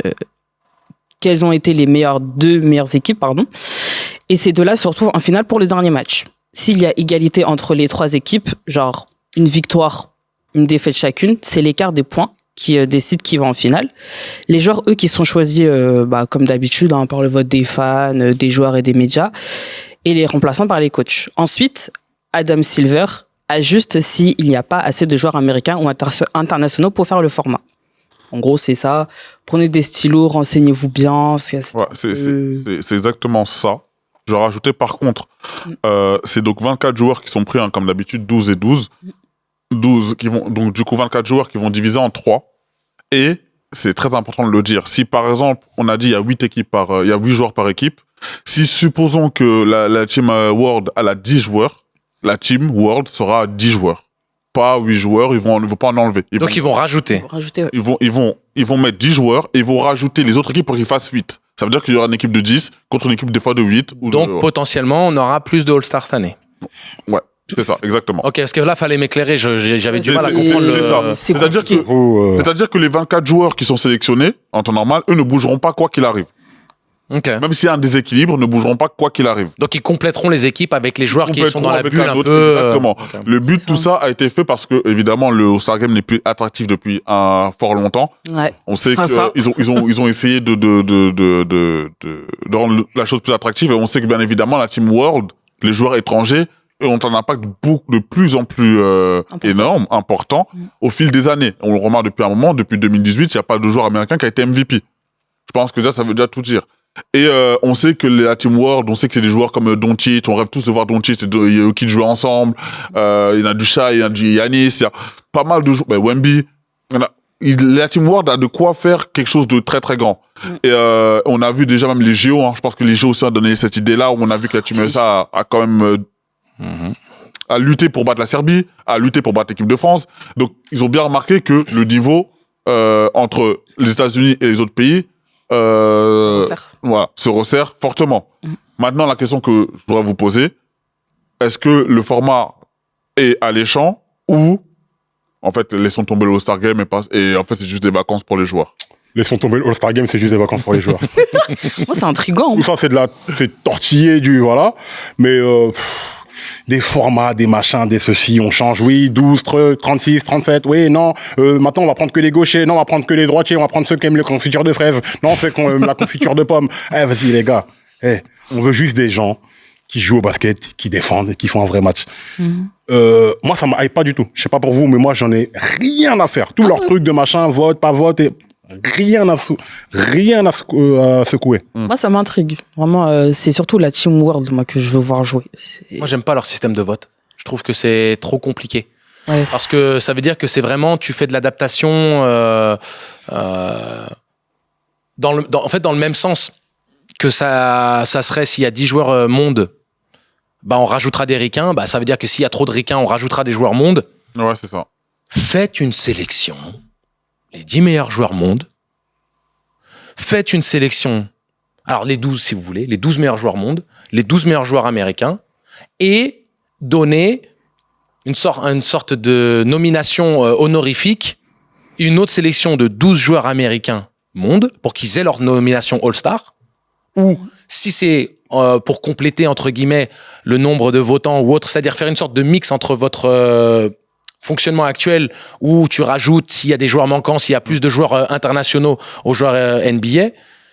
Mais dans l'absolu, une fois que tu veux faire ce processus-là, ça retire un petit peu du sens à ce qu'est une sélection All-Star. Vu qu'il n'y a plus de sélection All-Star, tu veux faire une opposition monde face aux États-Unis, à l'Amérique, fais-le très clairement. Ouais, ok. Fais-le très clairement. Parce que si là, on commence à regarder un peu en termes de joueurs là qui ont voté, les 5 joueurs qui ont le plus de votes à l'Ouest, par exemple, c'est 4 joueurs hors américains. On parle de Doncic, Jokic, Shai et Wembanyama. Le 6e est canadien, c'est Anthony Edwards. Le 7e, Denis Avdija, je sais pas, Avdija, je sais pas, il est quelle origine lui? Israélienne. Donc ça veut dire encore hors truc, c'est Goon est 10e. C'est-à-dire que bien carrément dans ton top 12, t'as quand même 6-7 joueurs déjà qui est... J'ai envie de mettre un peu, de jeter un pavé dans la mare. Si la NBA retirait le All-Star Game à cause du manque d'investissement des joueurs, on sait que les sélections All-Star sont importantes. Vous faites la sélection monde face à la sélection États-Unis. Les Américains qui sont et le monde qui sont sélectionnés ont l'étoile All-Star dans leur CV. Il y a le All-Star monde, All-Star américain, et les 24 All-Stars que vous avez sélectionnés sont définis. Ça permettrait pas peut-être à ce que les Américains se disent attends, que le syndicat des joueurs dise attends, on a besoin d'avoir le retour des sélections All-Star, c'est important pour nos contrats, c'est important pour plein de choses. Et la NBA dit d'accord, vous prenez le match sérieusement maintenant. Ouais, mais après... Tu vois ce que je veux dire, c'est avoir aussi un levier, que la NBA utilise ça comme levier pour dire on est obligé de faire des formules qui n'ont ni queue ni tête. On est obligé de trouver, d'être dans de la créativité permanente pour essayer de relancer. On vous a donné de l'argent supplémentaire pour donner à des associations de votre choix. On vous a donné des opportunités de redorer le blason du All-Star Game. Vous prenez ça par-dessus la jambe. Dès que Kobe est parti, c'était terminé. Donc maintenant, la NBA dit, regardez quoi, c'est votre responsabilité, vous nous avez forcé la main, vu qu'on veut donner un attrait, on retire les sélections All-Star, il n'y a même plus d'All-Star Game, il y a un match NBA USA contre NBA monde. Et quand les mecs vont faire mais les sélections All-Star, vous allez le prendre sérieusement? Oh mais on veut se reposer. Eh ben restez à la maison alors. C'est tout. Okay. Moi, j'ai envie de dire, vu que c'était une parodie de basket, Flexta, c'était une parodie de basket ces dernières années. On a essayé tous les stratagèmes pour vous redonner un petit peu d'entrain. On est en train de faire des formules qui n'ont même plus aucune logique. Les matchs, tu sais, où tu fais... alors, ça doit aller jusqu'à 40 points. Et une fois que tu as atteint les 40 points, c'est la course pour avoir 50 points. Et si tu gagnes et t'es la première équipe Après, à 50 points... et bah, c'est... Le machin, faut voilà. faire 10 pompes. C'est 250 000 $ pour votre association. Si ça avait vraiment de l'importance pour les mecs, ils auraient joué très sérieusement. Et à un moment donné, tout est scripté, tu sais. Tout est scripté. Et quand c'est scripté, bah voilà. Alors, une fois de plus, on a eu ce même débat avec Fred Weiss par rapport au All-Star français. C'est pas le puriste qui parle, hein. C'est le fan de basket. L'amoureux de basket. Tous les All-Star Games de mon vivant que j'ai été en capacité de regarder et dont j'ai pu me procurer les vidéos avant même ma naissance, jusqu'à 2018, j'ai regardé. Je les ai tous vus. J'en ai pas raté un seul. T'as tenu jusqu'à 18. Ouais, j'ai tenu jusqu'à 18 parce que c'est l'amour du basket en moi, tu sais, le truc, la naïveté, l'espoir de, bon, allez, peut-être que cette année, ce sera un peu mieux. Et c'était de pire en pire. Ils m'ont poussé à bout. En fait, j'ai l'impression que ceux qui regardent encore le All-Star Game, là, c'est des gens qui sont trompés par leur conjoint et qui disent, non, mais c'est bon, cette fois-ci, il va changer. Non, mais c'est bon, cette fois-ci, c'est bon. C'est quoi? Tu rigoles, mais c'est ça, hein? Mais oui, mais... Après, il y a aussi il y a des jeunes, par exemple, qui viennent de découvrir le basket. Ouais. Ils vont regarder le All-Star Game. Je critique pas ça, mais je te parle de moi. Mais Flexta, Oui, c'est vrai, c'est vrai. connaître le basket il y a 1 an. Tu vas regarder l'All-Star Game. Parce que toi, ils ont pas la comparaison de regarder l'All-Star Game 88 ou 2001 ou comme les gens l'ont vécu. On est d'accord. C'est ce truc-là qui font que le All-Star Game sera toujours là. Oui. Dans le sens où la NBA a toujours de nouveaux fans chaque année, après chaque année, après chaque année. Ouais, mais pourquoi ils ont changé la formule alors, Mills? Moi, je suis d'accord. Je suis d'accord que ça fait un débat. Mais le problème, c'est que même si ça fait un débat où le produit est mauvais, le truc, c'est que le produit est toujours vendu. Moins vendu, mais ça, les ratings, c'est compliqué. Non, pas des ratings, mais après, par exemple, quand Los Angeles fait le All-Star Game, par exemple, les places, tout ce que pour les parquets. Évidemment. Mais c'est ce que je te dis, mais tu es le premier à le dire. La NBA, c'est un business. Si la NBA trouve que le All-Star Game ne fait pas rapporter d'argent, ils auraient arrêté. Mais la NBA, le All-Star Game continue à faire rapporter de l'argent à la NBA. Qu'on le veuille ou pas. Non, mais évidemment. Maintenant, on sait que le produit du All-Star Game est mauvais depuis très longtemps. On le sait. Ils ont essayé toute solution. La solution, de toute façon, il n'y a pas de choix. Il faut que les joueurs changent de mentalité. Maintenant, comment faire? La vraie question qu'on se pose tous, c'est comment faire changer la mentalité des joueurs actuellement. Tu retires un joueur à un enfant, tu vas voir comment il va se comporter. Non, mais c'est ça que je te dis. Mais maintenant, est-ce qu'ils sont capables de le faire ou pas? C'est ça la question. Mais c'est ça. Moi, je suis d'accord avec toi. Les joueurs qui ont dit, vous savez quoi, si vous n'êtes pas content, vous avez qu'à retirer le All-Star Game. De toute façon, nous, on veut se reposer. Quand ça va affecter? Tu vois, un Jimmy Butler qui le dit, par exemple, votez pas pour moi je veux juste aller en vacances. Eh ben, c'est très bien. Tu veux pas y être, n'y sois pas. Moi, je préfère largement ça. J'ai beaucoup plus de respect pour un mec qui dit ouvertement, je ne veux pas y être. Tu as le droit de ne pas vouloir y aller. Sauf que ces mêmes mecs-là, ils réclament des contrats à 50 millions, sinon ils font pour partir. C'est-à-dire que, merci. Les gars, la NBA doit faire de l'argent. A fait de l'argent notamment grâce à l'exposition et le All-Star Game. C'est une grande foire, la foire de Paris, où tu vas exposer tes plus beaux produits, les chaussures, les machins, les ceci, cela. Vous voulez pas participer, vous gâchez le produit. C'est-à-dire que, les gars, vous voulez le beurre, l'argent du beurre. Pourquoi on cherche toujours des excuses? Le truc. Les gars. Moi, j'ai une question à vous poser, Pourquoi on cherche toujours des excuses à tout le monde? Pourquoi on est toujours en train de chercher des circonstances atténuantes? Parce qu'on est français. Voilà. Non, mais on est français. Ouais, non, bon point. Tellement vrai. Clairement, mais pourquoi on cherche toujours des excuses? Pourquoi on cherche toujours des circonstances atténuantes? Pourquoi on a toujours essayé de trouver une logique légitime? Avant, personne se plaignait, tout le monde jouait à fond, tout le monde avait cette fierté, tout le monde avait cet entrain. Maintenant qu'on est dans une société surmédiatisée avec l'opportunité encore plus de développer sa marque personnelle, d'obtenir encore plus de sponsors, encore plus d'argent, encore plus de ci et de ça, les gars blasés. Pourquoi avant il y avait pas ce débat et maintenant il y a des enfants gâtés? Je suis désolé, des enfants gâtés. Non, mais bien sûr, mais tu sais pourquoi? Parce qu'aujourd'hui, chaque joueur, il y a des mecs qui sont même pas rentrés dans la ligue, ils ont déjà leur signature shoes. Ce que disait Jordan. Ils prennent des 50 millions de dollars maintenant, tu vois. On parle de Trae Young, mais voilà les mecs qui sont à 40 millions, tu sais même pas pourquoi. Tous les mecs ont une cote de popularité de dingue, etc. Je pense à un mec comme LaMelo Ball, par exemple. LaMelo Ball, je sais même pas si ça l'intéresse de gagner un match de basket. Tu sais, on parle des mecs qui aiment gagner et les mecs qui aiment pas perdre. Les mecs, ils aiment gagner. Oh, si je gagne, c'est tant mieux. Il y a des mecs qui refusent de perdre. Ah, ça les rend ouf quand ils perdent. Le mec, il est là pour mettre ses highlights. Il a sa marque. Il a ses voitures. Il a sa petite rotation de meuf. Il a ses tatouages et tout. En vérité, All-Star, pas All-Star, ça change rien à sa vie. Ouais. Il gagne déjà beaucoup. Tu vois ce que je veux dire? Là où avant, Il All-Star. était déjà millionnaire avant même de rentrer en Tu vois ce que je NBA. veux dire? Oui, ça aussi. Tu vas dire quoi? Tu vas lui... C'est pas les mêmes joueurs. Adam Ah, Silver. mais les mecs universitaires qui vont rentrer dans la ligue, ils vont être encore plus riches que l'était Lamelo à la base. C'est aussi ça. Tu vois, par exemple, les joueurs, quand ils arrivent en NBA, enfin, l'ancienne génération aussi, tu sais, ils venaient, t'as pas grand chose. Tu sais, quand tu viens avec, t'es déjà dans le milieu, on te pistonne pour aller là-bas, on te pousse pour aller là-bas. T'as plus cette même envie. Après, Donc c'est l'amour du jeu qui n'est plus le même. Oui, c'est ça, mais tout simplement. Ok. Il y a des joueurs qui disent tout simplement, moi, je vais à NBA pour prendre mon contrat, mais mon salaire et tout, et après partir. Mais il le cache de moins en moins aujourd'hui. Non, mais c'est triste, c'est d'une tristesse absolue. C'est triste. L'argent. C'est une tristesse. Justement, rapidement, Ben Simmons. Concernant Ben Simmons, il y a Rich Paul qui a fait une interview, il fait une émission avec Max Kellerman, etc. Très intéressante. Hein. Et il a dit un truc. Il a dit, mais en fait, vous critiquez Ben Simmons, mais Ben Simmons, il a fait ce qu'il voulait faire. Il voulait venir en NBA, il a fait. Il voulait finir un contrat. Il voulait être All-Star, il a été. Il voulait finir un contrat max, il a été. C'est bon, lui, il a fini. Il peut partir, c'est bon, il a accompli ce qu'il avait à accomplir. Voilà. Nous, on se dit, mais t'avais un talent pour faire ça. Un talent générationnel. Non. T'avais un talent pour faire ça. pêcher Ouais, et en fait, lui, il s'est dit, bah, non. En fait, c'est bon, j'ai déjà tout ce que... Il n'y aura plus la dalle, c'est fini. Ouais, C'est fini. Sauf ça, All-Star Game, changez tout ce que vous voulez. Moi, j'ai une solution pour eux. Hein. Oh, ouais. Que le All-Star Game... Ah. C'est vrai comme ça. Avec des femmes Il commence comme ça, lui. Non, moi, Le je... sourire de Flex. Eh, t'es mort. connais.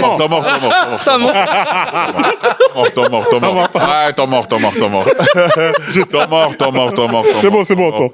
Je connais le monsieur. On sait comment ça va finir. Oh, On connaît le vous monsieur. faites passer pour un... Et tous les gens qui connaissent le monsieur, vous savez très bien ce qu'il va dire après. Voilà.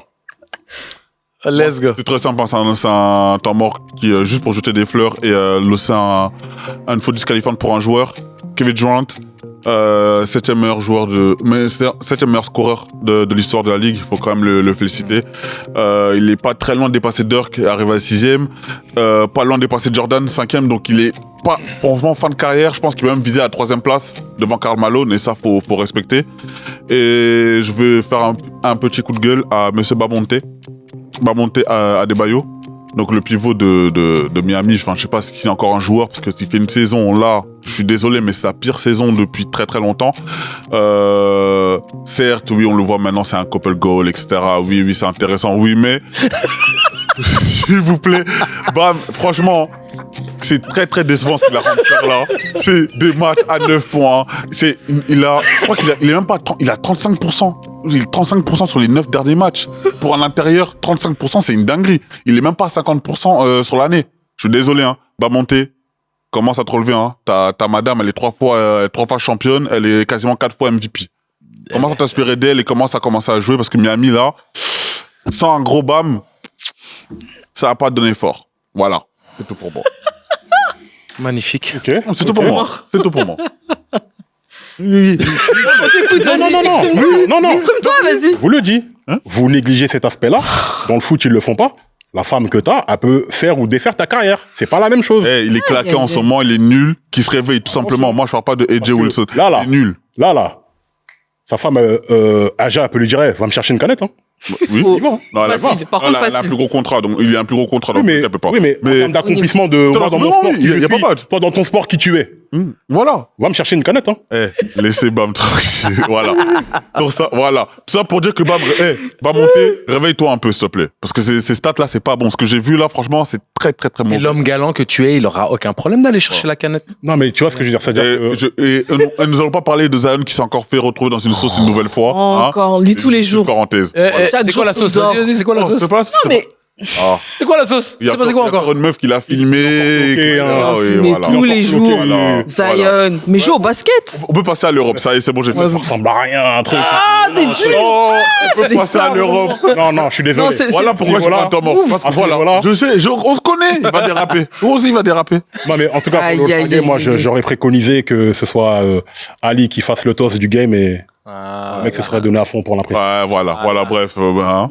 Regardez-les. Waouh. Waouh. Moi, je pense que la Team World, elle va nettoyer les US. Ouais, Par ça, tout va bien. Ah, facile. Bref, parlons maintenant de l'Europe. Faisons un bilan actuel en Europe à la mi-saison de l'Euroleague et un bilan des clubs français en Coupe d'Europe. All right. Euroleague. Mills, il y a une équipe un peu qui t'a... Moi, déjà, quand j'ai vu le classement, tu sais qu'à un moment, je vois, parce que par rapport à l'année dernière, il a pas mal changé. C'est pas le... Clairement. Clairement. Il y a des nouvelles têtes, hein. Tel Aviv, ils étaient pas du tout dans... Et Valence non plus. Ils étaient pas dans le top 6, je me trompe pas. Déjà, Tel Aviv, ils étaient même pas là. Mais c'est ça, déjà. Voilà. Tout simplement. Voilà. Mais c'est ça, Déjà, Tel Aviv, ils étaient pas là. C'est justement, je vais en profiter justement pour en parler avec toi. Dans le top 6, on a Tel Aviv, Monaco, Valence, Barcelone, Fenerbahçe et le Real. On a donc 4 équipes. Pourquoi vous rigolez, vous deux? Non, mais je sais pas, vous deux... Depuis tout à l'heure, t'as vu, hein? Un peu droit arrière, maintenant, On peut rire des fois. Un peu? T'as vu tous les deux, là? Juste un peu. Bref, voilà, moi, ce que je veux savoir, c'est, selon toi, comment ça se fait qu'une équipe comme Tel Aviv ou même Valence se retrouve dans les 3 premiers de... J'aime bien ta question. Parce que, en vrai, Monaco, Barcelone, Fenerbahçe et Real, on les connaît déjà. Ouais. Pas forcément surprenant. Mais Tel Aviv et Valence? 2 raisons différentes en plus. Pour le coup, c'est 2 raisons presque diamétralement opposées. Alors, bien entendu, Tel Aviv, on va pas dire qu'il n'y a pas de qualité de jeu. Il y a une grosse qualité de jeu, mais Tel Aviv, c'est simple. L'argent. Ils ont les plus gros moyens, ils ont récupéré d'énormes joueurs et ils sont à la hauteur des moyens financiers qu'ils ont mis. Donc, en gros, si tu as une équipe comme l'Hapoel Tel Aviv qui est pas dans le top 3, un peu à la même échelle qu'un Monaco, tu sais, à un moment donné, quand tu payes des contrats mirobolants à des joueurs, c'est que qualité intéressante. t'as la qualité des joueurs, t'as un effectif pléthorique. Si tu ne réponds pas à, on va dire, aux attentes à ce niveau-là, Mills, il y a un problème. Donc Hapoel, c'est l'argent bien placé, bien entendu une équipe bien coachée. À la tête de cette équipe, t'as un coach qui a l'expérience des titres Euroleague, l'expérience du plus haut niveau. C'est probablement l'homme de la situation parce que pour réussir dans le contexte israélien, tu dois avoir un mec avec de la gueule, du charisme, une bouche. Là-bas, culturellement, c'est très sanguin. Ça aime des mecs à caractère qui vont pouvoir aussi répondre aux exigences des fans. Je peux vous dire que on parle toujours des fans turcs, grecs, mais les fans israéliens du Maccabi et de l'Hapoel et même de Jérusalem, c'est de la folie furieuse. Donc, dans les contextes les plus hostiles que tu puisses avoir quand tu te déplaces, faut avoir un gars qui sache répondre au cop des supporters qui a des exigences très très élevées. C'est pas comme, tu vois, le Real ou le Barça sont des équipes magnifiques, des équipes qui jouent bien au basket, des clubs historiques, des clubs titrés, mais la fanbase, ce sont des connaisseurs de basket, mais c'est pas le feu. Arrête, c'est pas le sport numéro 1 non plus. On sait aussi, c'est vrai. Donc, si tu veux, l'Hapoel, c'est ça. Ils ont super recrutement, la continuité.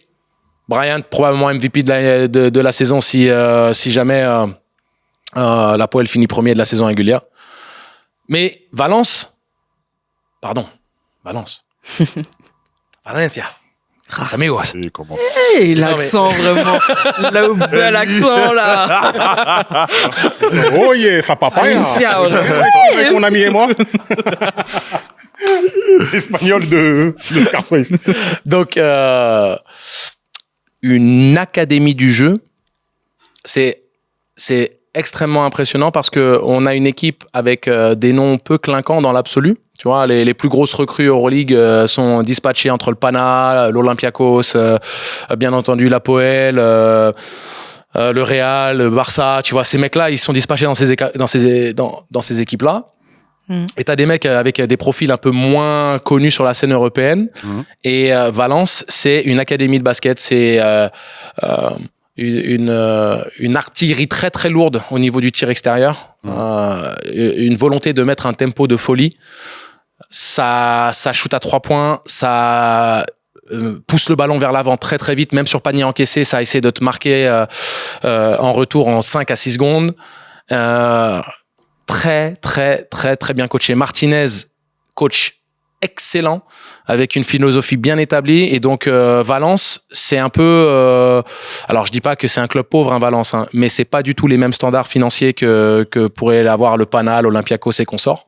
Et donc, c'est par le terrain, c'est la qualité de jeu proposée, un peu à l'image de Paris l'année dernière, qui avait surpris tout son monde avec Issalo et TJ Shorts, excuse-moi, et Nadir Ifi en tête de gondole.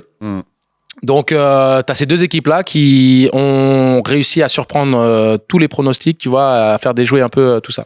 Okay. Là où moi je suis déçu, c'est plus les clubs grecs à l'heure actuelle. Mais avant qu'on passe qu'on passe aussi aux équipes françaises, hein, on parlera. En termes de joueurs qui dominent l'Euroleague et qui performent, dis-moi les joueurs selon toi qui dominent et qui performent, les joueurs en tout cas même à regarder. Ouais. Alors, si tu veux, t'as forcément Elijah Bryant qui fait du très très lourd. C'était la grosse recrue. Il a quitté la Turquie pour aller à l'Apoel et il fait du très sale, tout simplement. C'est, on va dire, un peu l'assurance tout risque hein, pour Apoel. Il domine statistiquement dans la meilleure équipe. Mais la meilleure évaluation, une fois de plus, bah c'est Sacha. Hein, Sacha. Comme d'hab. Sacha. Vezenkov. C'est Sacha Vezenkov. Hein. Donc, il y a l'ami Vezenkov qui, une fois de plus, j'ai revu là, j'avais déjà vu le match en direct, je l'ai revu en replay, Olympiakos Bayern. Vezenkov, c'est Académie Basket, quoi. C'est les coupes dans le dos, c'est l'attrape et tir, c'est le mec qui est capable de filer 30 points sans poser un dribble au sol. C'est un talent générationnel. Il va relancer les débats, là, vraiment. Écoute, T'es pas intelligent, toi. Hein, un peu provocateur aujourd'hui, toi. Hein. Tu sais quoi il peut pas sauter au-dessus d'une feuille, mais au niveau basket, c'est très fort. Donc, Vezenkov, tu sais, quand tu parles des individualités, moi, ce qui me manque, c'est de pas voir un Mathias Le Sort. Ce qui me manque, c'est de voir un peu un TJ Shorts en perdition dans une équipe du Panathinaikos qui ne sait pas vraiment l'utiliser.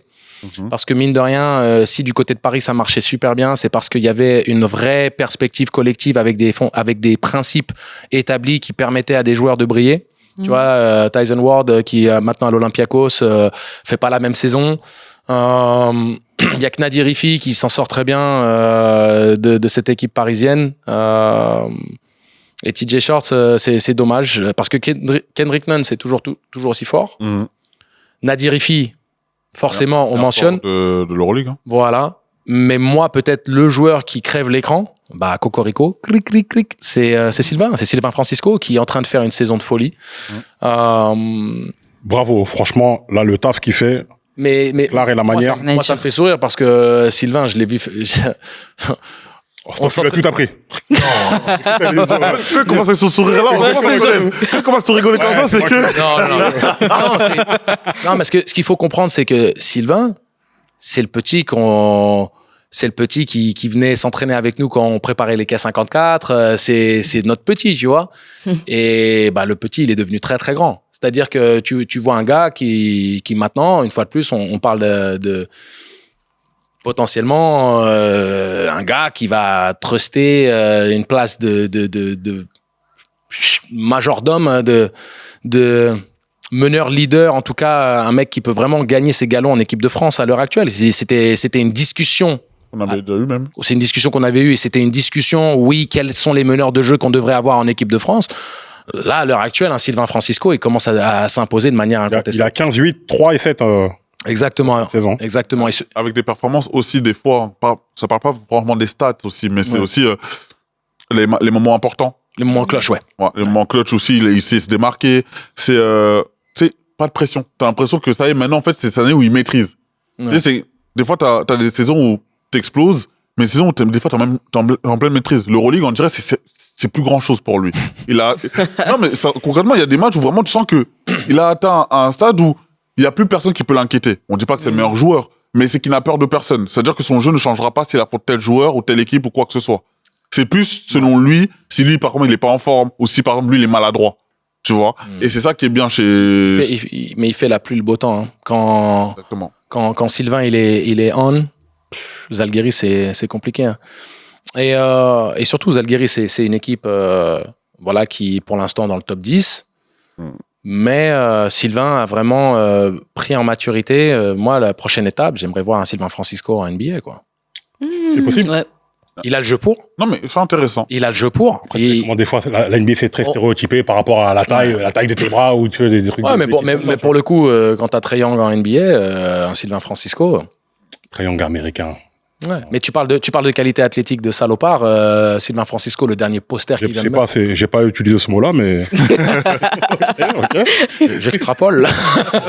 Mais quand tu parles de qualité athlétique spectaculaire, Sylvain, il a les cannes. De toute façon, il a mis là. Il a le. Non, mais il a le jeu pour évoluer en NBA. Ouais, c'est clair. Et donc ce serait ça pour moi. Après. Si on fait un peu le tour des Français, vas-y. Dis-moi le tour des Français et on parle aussi des équipes. Du coup, il y a 3 équipes, et du coup 3 équipes qui ont 3 parcours assez différents. Ouais. Très différents. Il y a une équipe qui continue sur la continuité de l'an dernier. Monaco. Si on rappelle finaliste. J'allais parler de l'Asvel, mais Oula. 2 équipes au final, parce que l'Asvel. Voilà. Ouais, mais bon. Non, je plaisante, mais ce qui est paradoxal, c'est que l'Asvel propose un bon basket. C'est-à-dire qu'elle perd ses matchs parce qu'elle est simplement sous-outillée en comparaison à ses adversaires. Mais De Colo aussi, non De Colo qui vient de partir et qui retourne au Fenerbahçe. Donc, très intéressant parce que De Colo, comme le bon vin, De Colo éternel, tout simplement. La vision du jeu, les choix, la passe, capacité à scorer. Il a une sorte de seconde jeunesse, là. Tu sais, il retrouve des cannes. Et pour que Fenerbahçe fasse appel à lui, j'ai envie de dire, Fenerbahçe, ça va être... tu sais comment McCollum a été le facteur X en finale de l'Euroleague la saison passée, à 40 ans. J'ai l'impression que De Colo, là, Jasikevičius, il veut faire un bis repetita, avoir son ancien là, sur qui il pourra compter. Ce serait magnifique pour De Colo de pouvoir gagner une Euroleague, parce que Fenerbahçe fait partie des candidats très très légitime. Il y a 5-6 équipes pour moi qui vont gagner potentiellement. Après les autres, ce serait vraiment un malentendu qui puisse se glisser là-haut. Mais donc l'Asvel,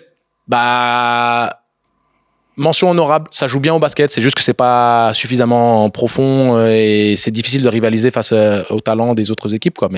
Mais c'est coaché de manière cohérente. Pierrick Poupet fait avec les moyens du bord, quoi. Donc j'ai rien de dénigrant à dire sur l'Asvel. Paris déçoit. Est-ce qu'ils sont pas rentrés dans le rang? Ils sont rentrés dans le rang parce que d'un côté, ils n'ont pas eu une progression financière qui permette de...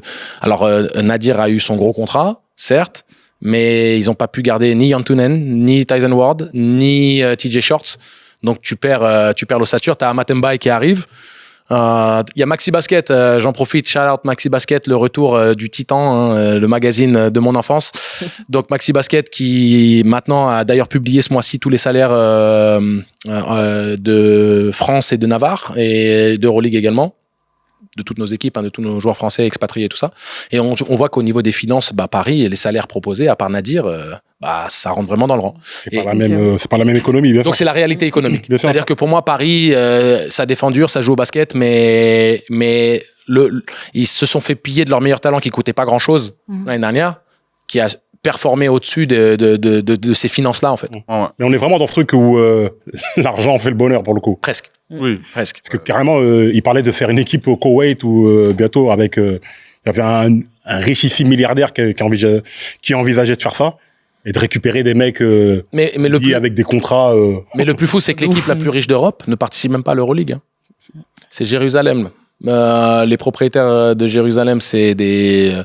ultra-billionnaires, c'est même pas des ultra-millionnaires, c'est des ultra-billionnaires qui, voilà, ils mettent un petit peu d'argent dans le basket, mais eux, ils ont envie de le faire en mode progressivement, ce qui est plutôt pas mal, dans l'absolu. J'aime bien l'idée de construire, mais après, si vraiment tu parles de mecs qui sont capables de... Voilà, après, il n'y a pas la richesse du mec, c'est combien il met. Voilà, c'est ça. Parce que en France... Pinot, il a Rennes, pourtant il met pas non plus les millions qu'il pourra faire le PSG. Exactement. Donc Paris, voilà, et il y a que Monaco qui avait eu une passe un peu difficile et qui maintenant est sur 8 victoires dans les 10 derniers matchs. Et puis Mike James, j'ai envie de dire aussi éternel. Mike James. Mike James. 2A1, 3A4, 0. Donc on le sait, à Monaco, de toute façon, les ambitions n'ont pas changé, donc ils veulent toujours remporter l'Euroleague, donc forcément ils sont dans la continuité. On sait qu'à l'heure actuelle, Monaco a 7 défaites, égalité avec Valence, avec Barcelone, avec Fenerbahçe, donc on sait que c'est très très serré. Une défaite de Monaco, ça se retrouve directement hors du top 6. C'est c'est très très serré. Mais justement, en parlant d'équipes françaises, dis-moi, il n'y a pas que d'équipes françaises qu'en Euroleague, justement. Ouais. Je veux juste faire un shout-out à Mathias Le Sort, parce que Mathias Le Sort, il nous manque.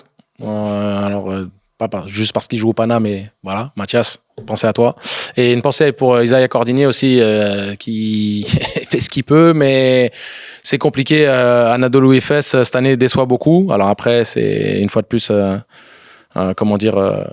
une conséquence aussi de pas mal de choses, mais il s'en sort pas mal. On se prend de moyenne par match pour Isaiah. Coupe d'Europe. Il joue avec Rodrigue. Ouais. Coupe d'Europe. Coupe d'Europe, Eurocup, puisqu'on parlait Euroleague, on va transitionner Eurocup. On a la JL Bourg. Vous avez bien entendu comment on dit, Bourg. Avec le K, Bourg. Oui, frère. Mais c'est important pour les gens de Bourg-en-Bresse. C'est important. Il faut respecter le terroir. Avec Pas Bourg-en-Bresse, on dit Bourg-en-Bresse. Bourg-en-Bresse avec notre ami Adam Mokoka, Voilà. qui se passe bien. 3 petits points. Ouais, 3 points. Voilà. N'en parlons pas plus. Souvenez-nous, vous avez vu de savoir de quoi on parle. Voilà. Et la JL qui est première de son groupe, première de son groupe et qui a le meilleur bilan en compagnie de l'Hapoel Jérusalem, justement, dont je vous parlais. Donc, ce qui est aussi impressionnant, c'est que Bourg-en-Bresse a réussi à maintenir son rythme de croisière pour rester première, sachant qu'il y a Beşiktaş également, avec le nouveau sélectionneur de la Serbie qui est aux commandes. Mais j'ai vu que c'est déjà qualifié pour le tour suivant. Oui, sur ça, c'est sûr. Mais par contre, il faut conserver. de la poule. Ok. Exactement. Et si je me trompe pas, d'ailleurs. Peut-être d'écart entre eux, 11-2 pour Bourg-en-Bresse et 9-4 pour le Beşiktaş. Mais des 2 défaites de Bourg-en-Bresse, ils ont pris 30 points au Beşiktaş. Et ils jouent contre Beşiktaş mercredi. Donc, la JL, au Lakers. On y croit, mais en tout cas, on a une vraie chance de titre européen du côté de la JL, ou en tout cas de faire un parcours exemplaire. On sait qu'ils ont déjà atteint la finale quand ça a été une finale franco-française il y a 2 ans avec Paris. C'était Bourg-en-Bresse-Paris. Espérons que on arrive avec un Jérusalem-Bourg-en-Bresse en fin de saison et essayer de renverser le titan, quoi. Donc, on garde un œil très attentif sur ça. On avait la Champions League. Et nos clubs français ont fait du bon boulot. On a l'Élan Chalon et le MSB Le Mans, coaché par Guillaume Bizade, qu'on salue bien évidemment, qui se sont qualifiés brillamment pour le second tour. Et puis on a Cholet en ballottage. Il y a le match 3 dans les play-in pour intégrer le top 16 face à Tofas Bursa. Donc ils ont réussi à amener le match, la série à un match 3. Et on croise les doigts. Mais ça va être compliqué, surtout s'il faut se déplacer en Turquie. Et puis il y avait Dijon qui était en FIBA Europe Cup, mais qui n'a pas réussi à se qualifier pour le second tour. Okay. Malheureusement. Voilà. On a fait le tour? Ouais, c'est mon tour. Complet. Des choses à dire On va dire une sauce. Non, je sais pas. Il n'y a pas une polémique, un truc. Mais écoute, tout ce que je sais, c'est que je t'aime quoi qu'il arrive. Aussi, voilà, c'est tout. Oh. L'amour en fin d'émission, vraiment. Le beau love, vraiment. Pas comprendre. Ouais, bon. Cette génération se bloque. Le choc générationnel, ouais. Nous, on a une fraternité générationnelle. On fera exactement. On fera une prolongation sur votre relation à vous. Ouais, vraiment. Ça mérite. Non, je sais pas ce que tu veux insinuer, mais non. Ça mérite une prolongation, sérieux. Bon, on parlera bientôt de basket féminin, parce que j'ai vu, d'ailleurs, si vous ne la suivez pas encore sur les réseaux, Talk Hoops with Ali, suivez, parce que il y a une chaîne très, très sympathique, une sorte de vulgarisation du basket pour ceux qui connaissent pas très bien. Les sujets sont toujours sympas, et j'ai vu que tu as parlé de Audi Crooks. Ma chouchou, je l'aime tellement. C'est une sacrée joueuse de basket. On parlera de ça. Je voulais juste réagir sur ça. Voilà. C'est bon, on finit l'émission. Parce que là, ça commence à... Allez voir. Elle a fait l'honneur de publier cette semaine. Elle sait pourquoi on en parlera après. Les gens, ils étaient... Vous aussi, votre relation, là, pas comme la vôtre. Vous, aujourd'hui, on est passé de embrouille, de je t'aime moi non plus. C'est ça le sport. Mais c'est ça le sport. Ah oui. Des fois, ça finit même en bagarre. Mais on va pas espérer que vous battiez quand même. Non. Casser le plateau quand même. De rappeler une défaite de ton équipe qu'un truc. Voilà. Tu vois. Les émotions, tu vois. Oui, mais bon, voilà. Non, tranquille. C'est bon, ils sont sortis aussi, donc tranquille. Passer à autre chose. Et aussi, merci à tous ceux qui nous suivent sur les réseaux sociaux, parce qu'on gravit les échelons petit à petit. Les chiffres, ils montent et c'est fort appréciable. Donc, merci beaucoup. Merci. On vous aime aussi. S'il n'y a pas que eux deux qui s'aiment, nous aussi, on vous aime. Oh. Non, c'est bon. Vous nous avez exclu de votre amour. C'est même bizarre le truc, mais on vous aime aussi, mais oh. Non, vous nous avez exclu de votre amour. Bon. Eh ben, bonne À la émission. semaine prochaine. À la semaine prochaine. Abonnez-vous.